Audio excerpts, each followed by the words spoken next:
जय जगन्नाथ पिला माने आशा करछि तुम सब भले थिबो तुम तुम पाठ पढ़ा ठीक रूप जारी रखिथिबो। आज आम क्लास 7 जियोग्राफी रो गोटे टॉपिक डिस्कशन करबा। टॉपिक टी होछि पृथ्वीर अभ्यंतर। अभ्यंतर माने कहले पिला माने भीतर भीतरटा को आम साहित्यिक भाषा रे अभ्यंतर कहूछे। तेबे से गोटे कथा टॉपिक को स्टार्ट करिया पूर्व कहि रखुछि पिला माने जदि तुमे चैनल टी को एपर्यंत सब्सक्राइब करिना हो चैनल टी को सब्सक्राइब करि नबो। ता छोड़ा वीडियोटा केबे हेले अधारु स्किप करिवोनी संपूर्ण वीडियोटा देखिबो। जदि वीडियोटी भल लागनी जो सांग साथी मानक सहित वीडियोटी को शेयर कर नबो। तेबे चलो स्टार्ट करबा आज रो टॉपिक। कथा होछि पिला माने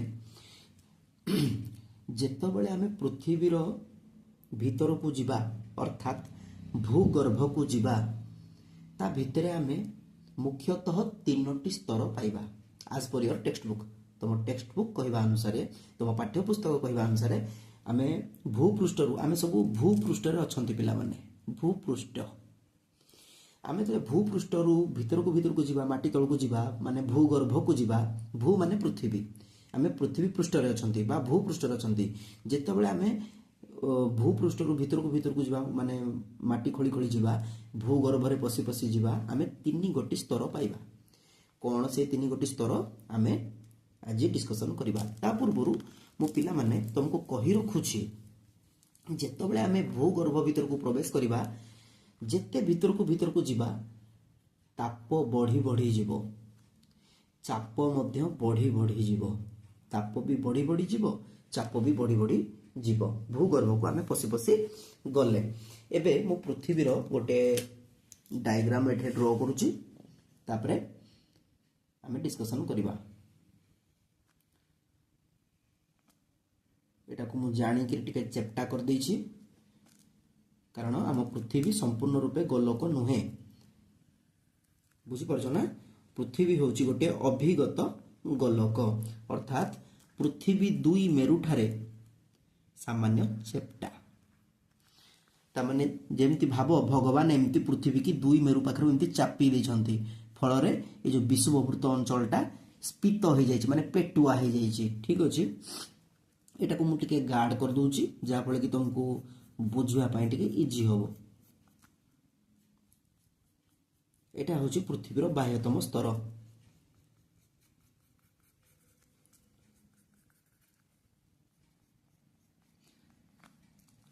अच्छा पिला माने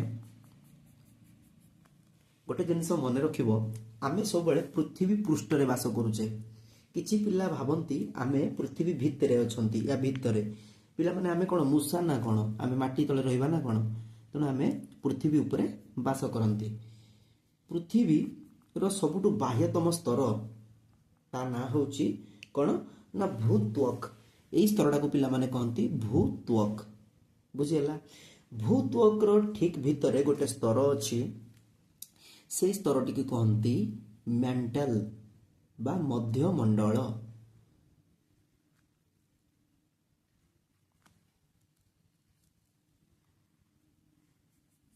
मुई ब्राउन कलर स्केच रे तुमको मध्य मंडल दर्शाउची हला। एटा होची हमर मध्य मंडल ताको इंग्रजी रे हमें कहंती मेंटल। मेंटल अर्थ होची पत्थर। एटा गोटे बहुत माने शिला गोटे विस्तृत शिला गोटे बुझी होची ताको मु ब्राउन कलर देली। तापरे पिला माने तुम बही कहबा अनुसार ए भितरे जो अंशटी देखुचो ये होची तमर केंद्र बा भू केंद्र ताको इंग्रजी रे कहंती कोर। बुझी पाइलो तेबे बही आकु कोर बोली कहूची किंतु प्रकृत रे कोर दी प्रकार रो गोटे होची बाह्यतम कोर आ गोटे होची अंतः कोर।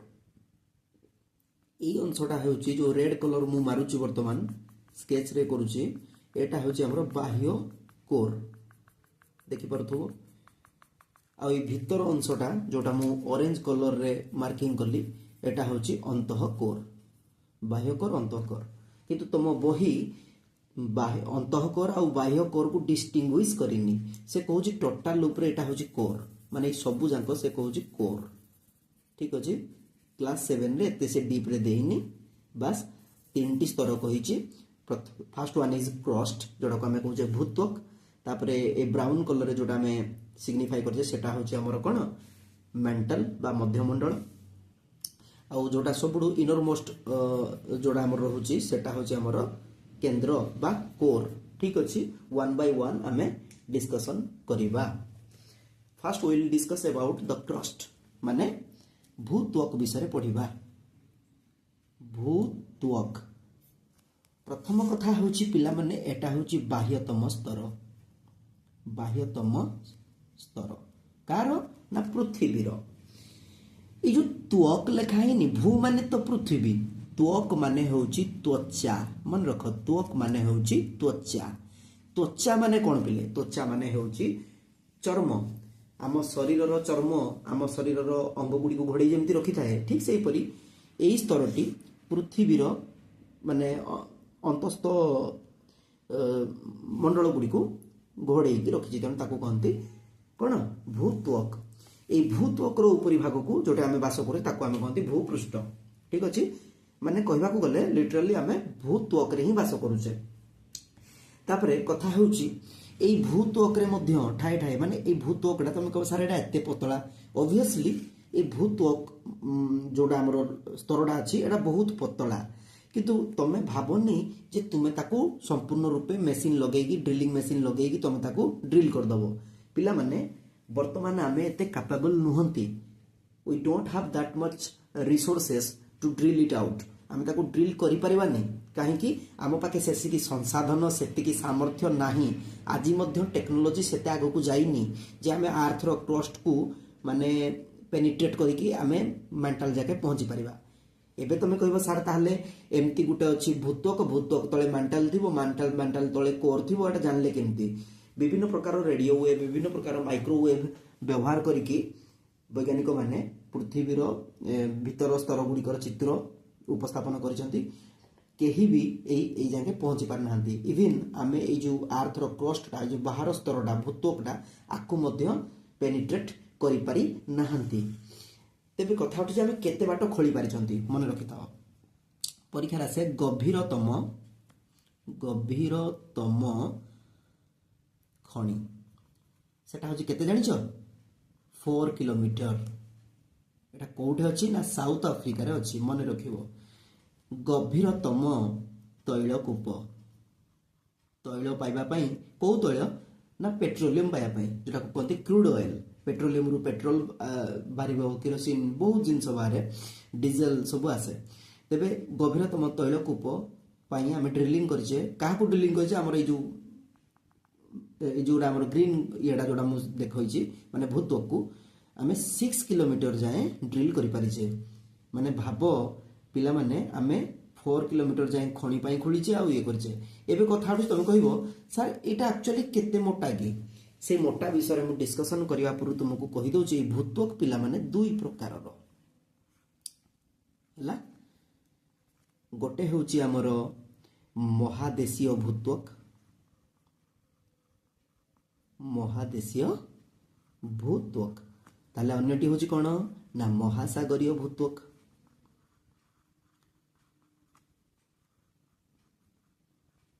पिला माने ई जो महादेशीय भूत्वक अछि यार गभीरताटा हेउची 50 किलोमीटर।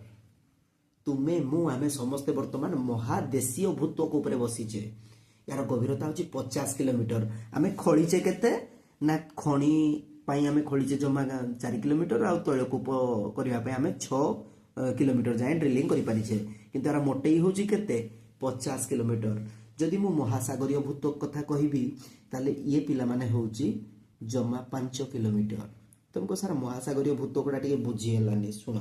तेबे पिला माने तमे जदि महासागर भीतर को डुबकी लगाओ ठीक अच्छे डेई पड़ो महासागर भीतर को एवं तलकू तलकू तलकू तलकू जाकि पूरा महासागर सज्जा जोटा कि महासागर तल आमे कहूचे सेटे तमे पहुंची गलो से जो जगह पहुंचलो सेटा होची महासागरीय भूत्वक।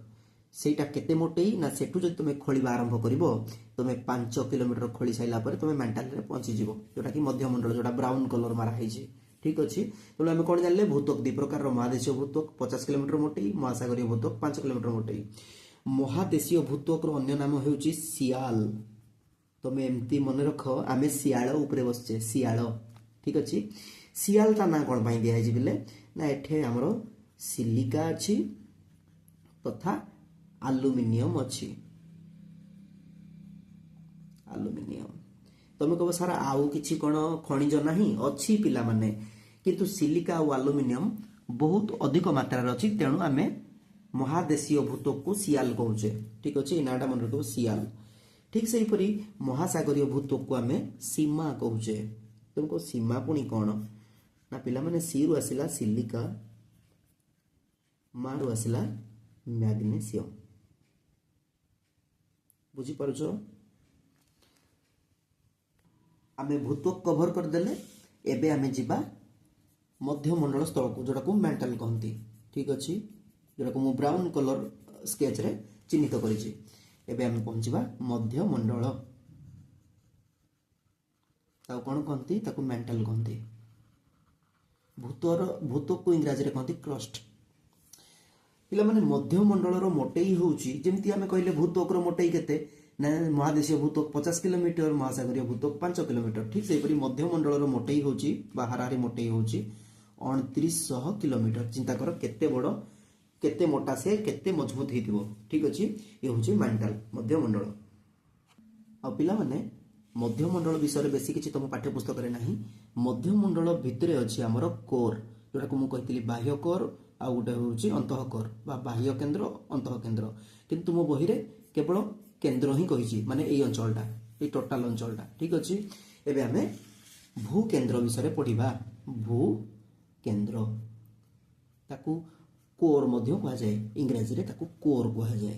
ଠିକ ଅଛି, କିଛି କିଛି ପାଠ୍ୟପୁସ୍ତକରେ ତାକୁ ଭୂକୋର ବି ଲେଖା ହୁଏ। ସବୁ ଏକା କଥା ପିଲାମାନେ। ଏଇ ଯୋଉ କୋରଟାକୁ ଅଲଗା ଗୋଟେ ନାମରେ ଡକାଯାଏ, ତାକୁ କହନ୍ତି ନିଫେ। ନିଫେ ଯେମିତି ଏଠି ଦେଖ ପିଲାମାନେ, ମହାଦେଶୀୟ ଭୂତକକୁ କୁହାଗଲା ସିଆଲ, ମହାସାଗରୀୟ ଭୂତକକୁ କୁହାଗଲା ସୀମା। ଠିକ ସେହିପରି ଭୂକେନ୍ଦ୍ର ବା କୋରକୁ କୁହାଯାଉଛି ନିଫେ। ନିଫେ ମାନେ କ'ଣ? ନିରୁ ଆସିଲା ନିକେଲ। ଠିକ ଅଛି, ଏଟା ଗୋଟେ ମ୍ୟାଗ୍ନେଟିକ ମେଟାଲ ବା ଚୁମ୍ବକୀୟ ଧାତୁ। ଆଉ ଫେରୁ ଆଇଲା ଫେରସ, ଲୁହାର ଗୋଟେ ରୂପ। ଠିକ ଅଛି, ତେଣୁ ଆମେ କହିଲେ ଏଇ ଦିଟା ମୌଳିକ ଅଧିକ ପରିମାଣରେ ରହିଥିବା କାରଣରୁ ଆମେ ଭୂକେନ୍ଦ୍ର ବା କୋରକୁ କହୁଛେ ନିଫେ। ଠିକ ଅଛି, ନିକେଲ ଆଉ ଫେରସ ପାଇଁ। ଏବେ ଆମେ ଜାଣିବା ଏଇ ଯୋଉ ଭୂକେନ୍ଦ୍ର ବା ଭୂକୋର, ତାର ବ୍ୟାସାର୍ଦ୍ଧ କେତେ। ଠିକ ଅଛି, ମନେ ରଖିଥାଅ, ତା ବ୍ୟାସାର୍ଦ୍ଧ ହେଉଛି କାର? କୋରର, ପୃଥିବୀର କେନ୍ଦ୍ରର ବ୍ୟାସାର୍ଦ୍ଧ ହେଉଛି 3500 କିଲୋମିଟର। କିନ୍ତୁ ପିଲାମାନେ ବେଳେବେଳେ ଏକ୍ଜାମରେ ବୁଲେଇକି ପଚାରେ ପୃଥିବୀର କେନ୍ଦ୍ରର ବ୍ୟାସ କେତେ। ବ୍ୟାସାର୍ଦ୍ଧ ହେଉଛି 3500 କିଲୋମିଟର, ମାନେ ବ୍ୟାସାର୍ଦ୍ଧ କହିଲେ କ'ଣ? ବ୍ୟାସର ଅଧା। ବ୍ୟାସର ଅଧା ହେଉଛି 3500 କିଲୋମିଟର। ଯଦି ବ୍ୟାସ ପଚାରେ ତାହେଲେ ତୁମେ ମନେ ରଖିବ କେତେ? ୟାକୁ ଦ୍ୱିଗୁଣା କରିଦେବ, 7000 କିଲୋମିଟର। ଏବେ ଆଉ ଗୋଟିଏ କଥା ହିଁ ମନେ ରଖିଥାଅ, ପୃଥିବୀର ବ୍ୟାସାର୍ଦ୍ଧ କେତେ? ମନେ ରଖିଥାଅ, ପୃଥିବୀର ବ୍ୟାସାର୍ଦ୍ଧ, ଏଟା ବି ବେଳେବେଳେ ପଡ଼େ, ପୃଥିବୀର ବ୍ୟାସାର୍ଦ୍ଧ କେତେ? ପୃଥିବୀର ହାରାହାରି ବ୍ୟାସାର୍ଦ୍ଧ ହେଉଛି 6371 କିଲୋମିଟର, ଯୋଉଟାକୁ ଆମେ ପାଖାପାଖି କହିବା ଯଦି 6400 କିଲୋମିଟର। ଠିକ ଅଛି ପିଲାମାନେ, ଏହା ଥିଲା ଆଜିର ଟପିକ।